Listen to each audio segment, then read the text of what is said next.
नमस्कार साथियों, दूरदृष्टि ज्ञान यूट्यूब चैनल में आप सभी का स्वागत है। साथियों, आचार्य चाणक्य को भारत के महान राजनीतिज्ञ और अर्थशास्त्री का दर्जा दिया गया है। उनमें जन्म से ही नेतृत्व करने के गुण थे। अपने ज्ञान और नीतियों के वजहों से ही चंद्रगुप्त मौर्य के युग की स्थापना की थी।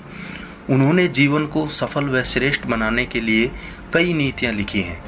इन्हें अपनाकर व्यक्ति अपने जीवन में आने वाली हर समस्या का समाधान कर सकता है। आचार्य ने अपनी एक नीति में कहा है कि कुछ लोग आपका दुख कभी नहीं समझ सकते। कहते हैं जो आपका दुख नहीं समझ सकते हैं तो उनके सामने हंसना भी नहीं चाहिए। तो आइए जानते हैं ऐसे वे 7 लोग कौन हैं जो आपका दुख कभी नहीं समझ सकते। अगर चैनल पर नए आए हो तो चैनल को सब्सक्राइब कर लीजिए ताकि कोई नई वीडियो आए तो उसका नोटिफिकेशन आप तक पहुंचता रहे। तो पहले नंबर पे है राजा। आचार्य चाणक्य ने अपने श्लोक की शुरुआत में कहा है कि राजा कभी आपका दुख नहीं समझ सकता है। अब राजा तो है नहीं, तो अब शासन और प्रशासन है, तो यह कभी आपका दुख नहीं समझ सकते। यह हमेशा नियम और सत्य देखकर ही न्याय करते हैं। दूसरे नंबर पे है यमराज। उन्होंने लिखा है कि यमराज को भी कभी किसी के दुख से कोई मतलब नहीं होता है। उनका काम केवल लोगों के प्राण निकालना है और वह लोगों के प्राण निकाल कर चले जाते हैं। उनके घर वाले किस तकलीफ में हैं, किस स्थिति में हैं, इससे यमराज को कोई मतलब नहीं होता।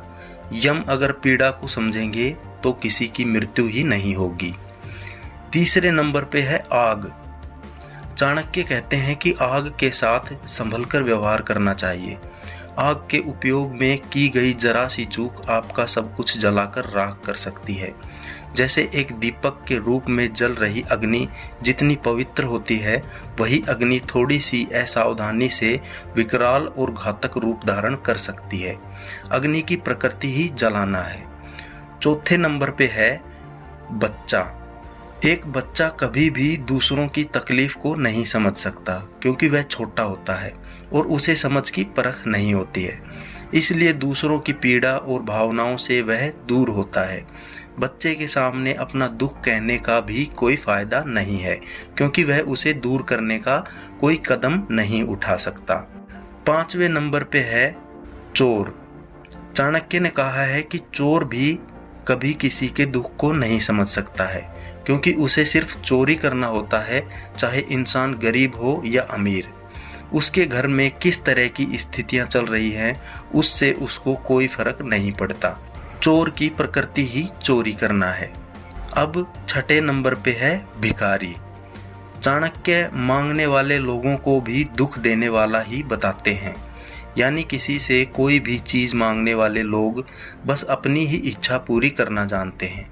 जैसे एक भिखारी को केवल भीख मांगना ही आता है। जहाँ भीख मांग रहा होता है उसके घर में क्या स्थिति है उससे उसे कोई फर्क नहीं पड़ता।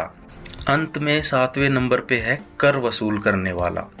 चाणक्य ने अपने श्लोक के अंत में कहा है कि जिस प्रकार बच्चा और भिखारी आपके दुख को नहीं समझ सकते, उसी प्रकार कर वसूल करने वाला आपका दुख नहीं समझ सकता।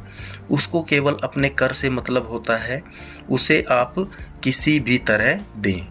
तो साथियों, ये थे वो 7 लोग जो आपका दुख कभी भी नहीं समझ सकते हैं।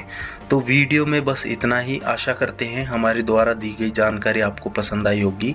अगर पसंद आई तो वीडियो को लाइक शेयर ज़रूर करें और चैनल को सब्सक्राइब करना बिल्कुल भी ना भूलें ताकि कोई नई वीडियो आए तो उसका नोटिफिकेशन आप तक पहुंचता रहे।